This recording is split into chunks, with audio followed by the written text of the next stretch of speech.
अस्सलाम वालेकुम, मैं हूँ दिल इम्तियाज़ और आप देख रहे हैं तख्ती ऑनलाइन। बंदर हमारी नकलें क्यों उतारता है? जब भी हम कोई इशारा करते हैं, कोई बात करते हैं, कोई एक्शन करते हैं तो अमूमन हम देखते हैं कि बंदर उसी को रेप्लिकेट करता है।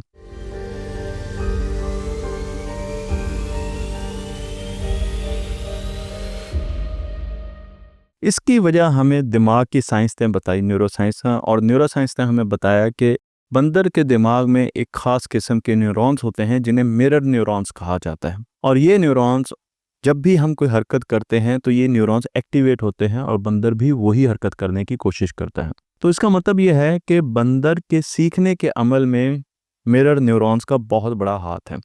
और अगर वो हरकत बार बार करे तो वो उसके सबकॉन्शियस माइंड में एक बिहेवियर के तौर पर, एक आदत के तौर पर दर्ज हो जाती है। लेकिन क्या बंदर की तरह कोई और भी स्पीशी है जो कि हमारी नकलें उतारती है? जी हाँ, हमारे बच्चे। अगर आप एक न्यू बॉर्न को देखें, टॉडलर को देखें जो अभी चलना शुरू हुआ है, वो आपकी नकलें उतारेगा। वो आपको बड़े गौर से देख रहा है, आपको ऑब्जर्व कर रहा है, और उसके साथ जो भी काम माँ बाप कर रहे हैं और बड़ी एज में टीचर कर रहे हैं, वो उसे बड़े गौर से देखता है। हमारे दिमाग में भी मिरर न्यूरॉन्स मौजूद होते हैं। मैं आपको तस्वीर में दिखा भी रहा हूँ, आपको नज़र भी आएगा कि हमारे दिमाग में भी कई न्यूरॉन्स, मिरर न्यूरॉन्स के नेटवर्क मौजूद होते हैं। और यही वो वजह है कि जब हम स्क्रीन में किसी को रोते हुए देखते हैं और बहुत जज्बाती सीन देखते हैं तो हमें भी रोना आ जाता है। जब हम किसी को मुस्कुराते हुए देखते हैं और कहते हैं कि मुस्कुराहट वायरल है, तो उस वक्त भी मिरर न्यूरॉन्स एक्टिवेट होते हैं और हम भी मुस्कुराना शुरू कर देते हैं। यानी हम जब दूसरों की फीलिंग्स को समझते हैं, एम्पैथेटिक होते हैं, तो उस वक्त मिरर न्यूरॉन्स ही एक्टिवेट हो रहे होते हैं।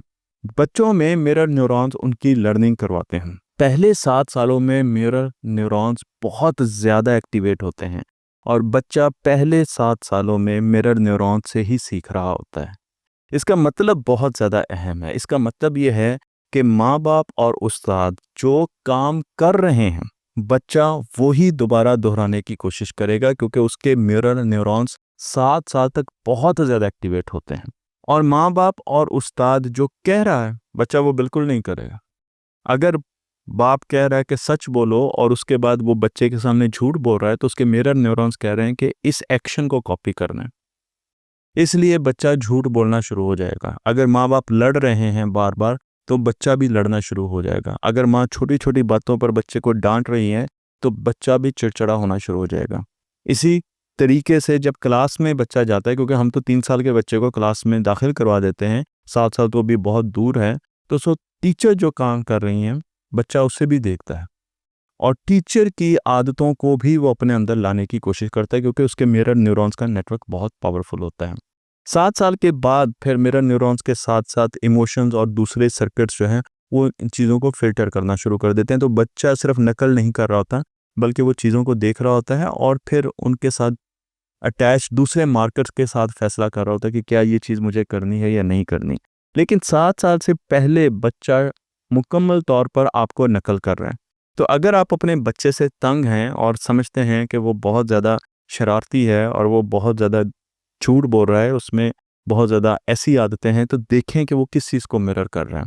क्या वो अपने दोस्तों को मिरर कर रहा है? क्या वो आपको मिरर कर रहा है? क्या वो अपने उस्ताद को मिरर कर रहा है?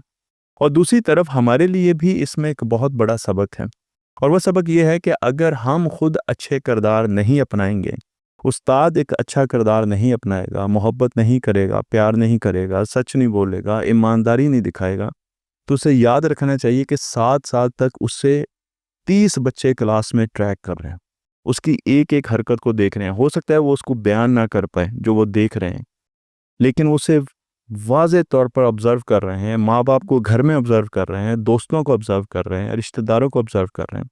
और जिसके साथ उसकी अटैचमेंट ज़्यादा होगी, उसको ज़्यादा वो मिरर करने की कोशिश कर देगा। इसी वजह से जब हम इंस्पायर होते हैं किसी वजह से, किसी भी लीडर से अगर हम इंस्पायर हों, तो लाशऊरी तौर पर हम उसके जुमले बयान करना शुरू कर देते हैं, लाशऊरी तौर पर हम उसके जो इशारे हैं वो करना शुरू कर देते हैं, लाशऊरी तौर पर हम उसकी बातों को अपनाना शुरू कर देते हैं, क्योंकि हमारे जो मिरर न्यूरॉन्स हैं, उनके साथ एक इमोशनल अटैचमेंट हो जाती है। इसलिए हम उसे मिरर करना शुरू कर देते हैं। तो इंस्पिरेशन में भी इसी सर्किट का बहुत बड़ा हाथ होता है। 7 साल तक बच्चों ने आपसे सीखना है, उन्होंने आपकी बातों से नहीं सीखना। इसलिए आपको एक बेहतरीन मॉडल बनना पड़ेगा अपने बच्चों को सिखाने के लिए। और इसी तरीके से असातिज़ा कराम को भी 7 साल तक बहुत ज़्यादा मेहनत करनी होगी अपने किरदार पर, ताकि उनके पास जो बच्चे हैं वो उन्हें देखकर अच्छी चीज़ें सीखें, उनसे अच्छी बातें सीखें। मुझे उम्मीद है कि ये छोटी सी वीडियो आपको पसंद आई होगी। तख्ती ऑनलाइन को लाइक कीजिए, शेयर कीजिए और इसे इनको दूसरों तक पहुँचाते रहिए।